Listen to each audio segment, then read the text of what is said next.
கடந்த காலத்தை விட இப்போ சமீபத்தில் வந்து பார்த்தீங்கன்னா எத்தனை இடத்துல வந்து இந்த போதைப் பொருட்களை நடமாட்டத்தை கட்டுப்படுத்திட்டு இருக்கிறோம், எத்தனை இடத்துல அந்த போதைப் பொருட்களை வந்து கைப்பற்றி இருக்கிறோம், அதற்குண்டான நபர்களை கைது செய்திருக்க நீங்கள் பார்த்துட்டு தான் இருக்கீங்க. தினந்தோறும் நீங்கள் பேப்பரில் நீங்கள் உங்களுக்கு தெரியாத விஷயம் இல்லை, உங்களை பப்ளிக்கை விட உங்களுக்கு அதிகமாக தெரியறதுக்கு வாய்ப்புகள் அதிகமாக இருக்குது. எல்லா பக்கமும் போதைப் பொருள் தடுப்புக்கு உண்டான அனைத்து நடவடிக்கைகளும் காவல்துறை இரும்புக்காரம் கொண்டு செயல்படுத்திட்டு இருக்கு. நீங்கள் பார்த்துட்டு தான் இருக்கிறீங்க. நிச்சயமாக இந்த முயற்சி தொடரும். அதே வேளையில் பொதுமக்கள் அனைவருக்குமே அதற்கு உண்டான பொறுப்புகள் இருக்கிறது. ஏன்னா இன்னைக்கு எல்லா இளைஞர்கள் இல்லாத வீடு இல்லை, மாணவர்கள் இல்லாத வீடு இல்லை.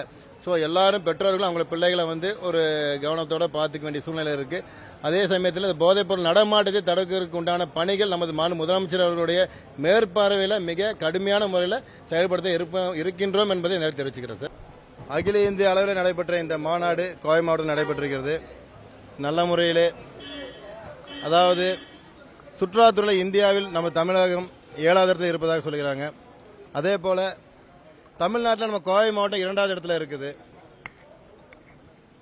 அதாவது பீச் அந்த மாதிரி ஒரு முக்கியமான ஒரு சுற்றுலா இது இல்லாமல் பொழுதுபோக்கு அம்சங்கள் இல்லாத ஒரு மாவட்டத்தில் தமிழகத்தை 2வது இடத்துல இருக்கிறதுன்னு சொல்லும்போது நம்ம கோவை மாவட்டத்தில் இருக்க அனைத்து மக்களும் பெருமை கொள்ள வேண்டிய விஷயமா இருக்குது.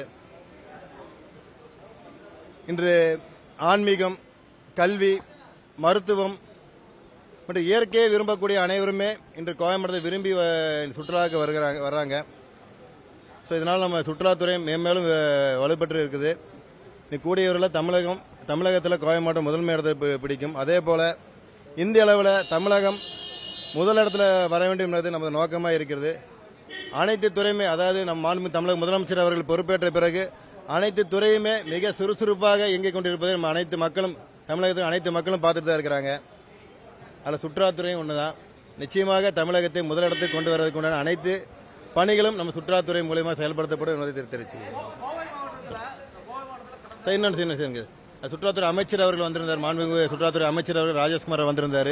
நல்ல முறையில் நம்ம கோயம்புத்தூருக்கு அனைத்துமே அவருக்கு தெரிஞ்சவர் தான். ஏற்கனவே இப்போ கோயம்புத்தூர் நமக்கு அவருக்கு பைசமான ஒரு மாவட்டம் தான். அதனால் கோவை மாவட்டத்தை பற்றி அவர் ரொம்ப அதிகமாக நம்மளோட அதிகமாக தெரிஞ்சு வச்சிருக்காரு. கோவை மாவட்டத்துக்கு உண்டான சுற்றுலாத்துறைக்கு உண்டான அனைத்து மேம்படுத்தக்கூடிய அனைத்து பணிகளுமே மேற்கொள்வதாக நமக்கு சொல்லியிருக்காரு. மிக சந்தோஷமாக இருக்குது. இந்த நேரத்தில் மாண்புமிகு சுற்றுலாத்துறை அமைச்சர்களுக்கும் மாண்புமிகு தமிழக முதலமைச்சர் அவர்களுக்கும் நன்றி கூற கடமைப்பட்டிருக்கேன். கோவை மாவட்டத்தில் பொறுப்பு அமைச்சராக என்ற முறையில்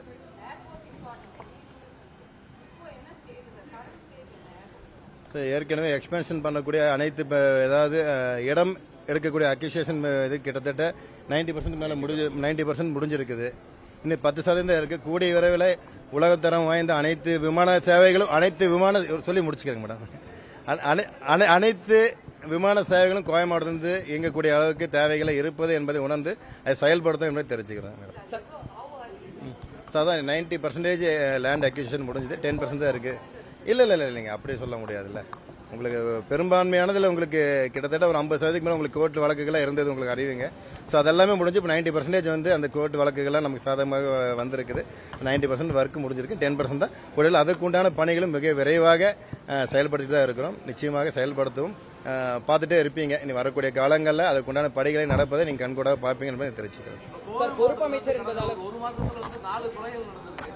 அடுத்தடுத்து சட்டம் ஒழுங்கு சீர்குலைவு நடந்துகிட்டே இருக்கு. இது கண்ட்ரோல் பண்றதுக்கு எந்த அளவுக்கு நடவடிக்கை? இல்ல, ஊடக நண்பர்கள் உங்களுக்கு தெரியாத விஷயம் ஒன்றும் இல்லை சார். ரிவ்யூ மீட்டிங் எதுவும் நம்ம போட போறோமா சார்? இந்த ஆகஸ்ட் மாசத்துல மட்டும் முதல் 12 நாள்ல சட்டப்பேரவை எதிரொலிக்கிற அளவுக்கு ஒரு மர்டர் இன்சிடென்ட் நடக்குது. அது விவாதங்கள் போயிட்டு இருக்கக்கூடிய அதே நாள் நேற்றுக்கு நைட்டே ஒரு லேடியை வீட்டுக்குள்ள பூந்து கொண்டிருக்காங்க பாப்பநாயக்கம்பாளையத்துல. ஸோ ஸ்ட்ரிஞ்சன்ட் ஆக்ஷன் எடுக்கிறதுக்கு மாவட்ட நிர்வாகங்களை அழைச்சு பொறுப்பு அமைச்சரா நீங்க எதுவும் ரிவ்யூ மீட்டிங் போட போறீங்களா? கோவை மாவட்டத்தில் சட்டம் ஒழுங்கை பாதுகாக்க என்ன மாதிரி நடவடிக்கைகள் எடுக்க போறீங்க? நிச்சயமா சார். தொடர்ந்து நாங்கள் வாரம் நான் கோயம்புத்தூருக்கு வரும்பொழுதெல்லாம் மாவட்ட ஆட்சியர்களும் காவல்துறை கண்காணிப்பாளர்கள் அப்புறம் சூப்பரண்ட் ஆஃப் போலீஸ் அனைவரிடமே நான் தொடர்பு கொண்டு சட்டம் ஒழுங்கு பிரச்சனை மட்டுமில்லை அனைத்து துறையான விவாதங்களும் நான் அவங்ககிட்ட வந்து நாங்கள் கேட்டுட்டு தான் இருக்கிறோம். அதே போல் நமது காவல்துறை அனைத்து துறைகளும் மிக சிறப்பான முறையில் செயல்பட தான் இருக்குது. நீங்கள் சொல்லக்கூடிய இன்சிடென்ட் கூட அதற்கு உண்டான விசாரணைகள் முறையான முறையில் செயல்படுத்த இருக்கிறாங்க. எந்த ஒரு தேவைகளும் இல்லை. ஒவ்வொரு தரப்பும் ஒவ்வொரு விதமான கருத்துக்களை சொன்னாலும் முறையான விசாரணைக்கு பிறகுதான் உண்மை நிலவரத்தை நாங்கள் வெளிப்படையாக பேச முடியும். அதனால் நிச்சயமாக காவல்துறை தனது கடமை பொறுப்பாக செய்து கொண்டு தான் இருக்கிறார்கள் என்பது எங்களுடைய பார்வையில் இருக்குது. அங்கங்கே இன்சிடென்ட் நடந்துட்டு தான் இருக்குது. அதை வந்து முழுமையாக கட்டுப்படுத்த வேண்டிய கடமையில் எங்களுக்கு இருக்குது என்பதை உணர்ந்து தான் செயல்படுத்திட்டு இருக்கிறோம். சார் நிச்சயம் பார்த்துக்கிறோம். அதை தான் இப்போ சொல்லியிருக்காங்க, அதை தான் இப்போ சொல்லிட்டோம், அதுதான் இப்போ நான் சார்ட்ட பேசுகிறேன்.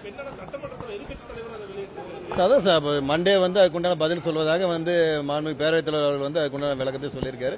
அதுக்குண்டான விளக்கத்தை அங்கே வந்து விவரிப்பாங்க. அதற்கு உண்டான விசாரணைகள் முறையான விசாரணைகள் மேற்கொண்டு அதற்குண்டான தெளிவான பதில்களை அங்கே அளிப்போம் என்று தெரிவிச்சுக்கிறது.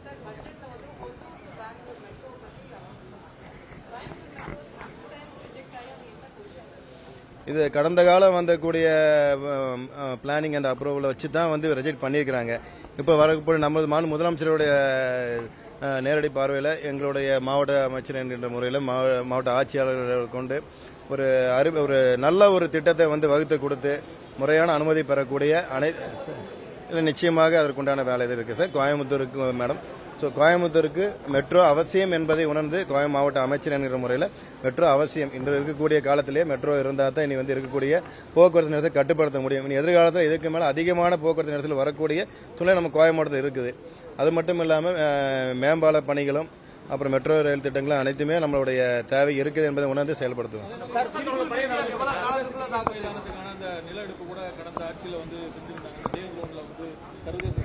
நீங்க ஒண்டி புதுல சொல்றீங்களா சார்? இல்ல சார், அதாவது வந்து விரிவான அறிக்கையை கேட்டிருக்கோம் சார். அதாவது நம்ம ஒரு இடம் கிரவுண்டுன்னு பாக்குறது மட்டும் முக்கியம் இல்லை. ஒரு இன்டர்நேஷனல் தரம் வாய்ந்த உலகத்தரம் வாய்ந்த ஒரு கிரிக்கெட் ஸ்டேடியம் அமைக்கிறதுனா அந்த கிரவுண்டை மட்டும் இல்லை, சுற்றி இருக்கக்கூடிய மக்கள் போக்குவரத்துக்கு எப்படி இருக்குது, அந்த சாலைகள் நம்ம மேம்படுத்தக்கூடிய விஷயம் இருக்கு. அதெல்லாம் இருந்தால் மட்டும்தான் ஒரு உலகத்தரம் வாய்ந்த ஒரு மைதானத்தை அங்கே அமைக்க முடியும். அதனால வந்து அதை எல்லாமே பார்த்துட்டு அது இடம் சரியாக இருந்தால் அங்கே நம்ம ப்ரொபோசல் நம்ம வந்து அக்செப்ட் பண்ணிட்டு நம்ம செயல்படுத்தோம். இல்லைன்னா அது வேற ஒரு பல பகுதிகளில் நம்ம அதை சொல்லியிருக்கிறாங்க. ஸோ அதையும் நம்ம வந்து நம்மளுடைய கருத்தாக எடுத்துக்கொண்டு அதையும் நம்ம செயல்படுத்துறதுக்கு பார்ப்போமா.